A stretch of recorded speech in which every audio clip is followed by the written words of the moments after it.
Kemenangan Max Verstappen di GP Austria kemarin menjadikan Red Bull secara total sudah menyapu bersih semua ke-9 balapan pertama sepanjang musim 2023. Selain itu, Red Bull juga amankan 10 kemenangan secara beruntun jika dihitung sejak GP Abu Dhabi tahun lalu sampai sekarang, dan menempatkan mereka ke barisan tim-tim dengan catatan super dominan sepanjang sejarah. Meski sempat ada secercah harapan di GP Kanada, di mana gap kemenangan Verstappen yang tidak sampai 10 detik, namun kami sudah tegaskan jika performa Red Bull menurun di Montreal karena faktor sirkuit. Dan itu terbukti di GP Austria, di mana Red Bull kembali tampil superior dan sempat memiliki gap sekitar 24 detik dari Charles Leclerc sebelum Verstappen berani ambil resiko untuk masuk pit di akhir balapan demi kejar fastest lap. Keberanian Verstappen dan Red Bull ambil resiko ini menunjukkan seberapa nyaman mereka dengan keunggulan yang dipunyai, membuat keputusan mereka untuk pit stop di akhir balapan demi fastest lap seakan-akan seperti pamer atau flexing kepada rival-rivalnya. Apalagi bagi Verstappen yang sebenarnya sudah unggul 70 poin dari Perez, tapi dia masih ingin memaksimalkan segalanya yang ada dengan mencuri 1 poin fastest lap dari rekan setimnya untuk sikat habis semua poin yang tersedia di sprint weekend. Level kepercayaan yang Verstappen punya kepada diri dan timnya sendiri sangat tinggi, sehingga ia mampu untuk berani ambil resiko di akhir balapan. Hal itulah yang membuat kombinasi antara dirinya dengan mobil RB19 menjadi nyaris tidak ada celah dan sulit dikejar oleh rival-rivalnya di belakang. Meskipun Ferrari, Mercedes, dan Aston Martin sudah melakukan upgrade besar-besaran di mobil mereka, itu masih belum cukup untuk bisa mengejar keunggulan Red Bull di depan. Red Bull sendiri bahkan sekali dua kali meluncurkan update ke mobilnya, dan semuanya adalah update kecil-kecilan. Seperti di GP Spanyol, di mana RB19 keluarkan update di bagian detail di ujung atas diffuser. Sesuatu yang mereka akui jika desain ini diadopsi dari tim Williams, yang notabene adalah tim papan bawah. Dengan update-update minor seperti itu saja, mereka bisa menjaga keunggulan dari tim-tim rival yang sudah pontang-panting merombak mobilnya untuk bisa sekedar stay di papan atas. Ada beberapa faktor yang menyebabkan Red Bull begitu dominan dan sulit dikejar oleh tim lawan. Pertama adalah RB19 yang memang unggul di semua jenis sirkuit di dalam berbagai kondisi. Satu hal yang perlu ditegaskan di sini adalah Red Bull bukan cuma menyapu bersih semua kemenangan sepanjang musim ini berjalan, tetapi mereka juga menang dengan performa yang terlampau jauh dari tim-tim lain. Rata-rata pace mereka bisa berkisar di 1 detik lebih cepat daripada tim yang ada di urutan kedua saat balapan. Di kualifikasi, Red Bull memang tidak begitu superior. Namun saat balapan, RB19 menjadi monster yang terlalu dominan untuk bisa sekedar diimbangi oleh lawan-lawannya. Red Bull bisa dibilang merupakan satu-satunya tim yang bisa memahami dengan sempurna bagaimana mobil di era generasi baru ground effect ini bekerja. Mereka tahu jika downforce bukanlah segalanya, dan mempunyai downforce yang besar tidak akan menjamin mobil mereka bisa jadi yang tercepat di sirkuit. Red Bull menguasai semua hal-hal basic yang diperlukan untuk membuat paket yang sempurna di RB19. Dari pengaturan suspensi yang dalam tanda kutip fleksibel dengan perilaku mobil, underfloor yang kompleks, serta pengaturan airflow yang rapi, serta mereka bisa mengatur settingan apa yang sesuai bagi mobilnya sampai di level yang detail. Yang paling krusial dari hal-hal tersebut sebenarnya adalah bagaimana cara Red Bull mengatur fleksibilitas suspensi dan floor supaya bisa tetap stabil ketika mengerem serta akselerasi di berbagai macam tikungan.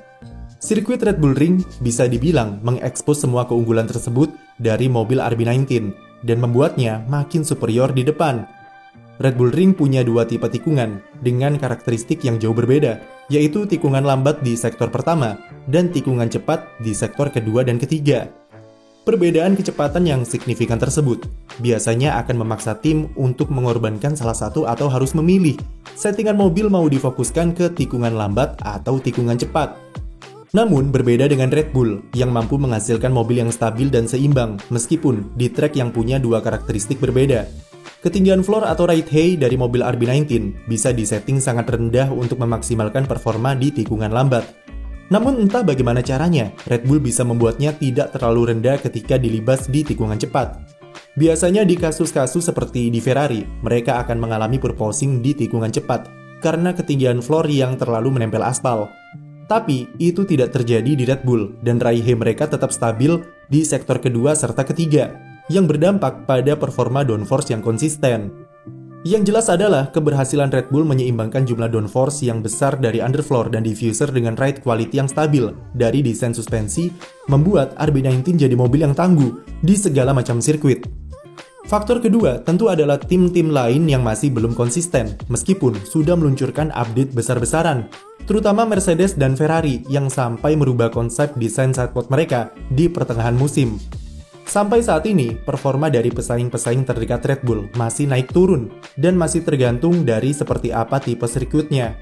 Aston Martin, yang awalnya merupakan tim yang jadi ancaman terbesar bagi Red Bull, mulai menunjukkan kelemahan mereka di dalam pendekatan settingan mobil yang belum optimal pasca update baru di Kanada.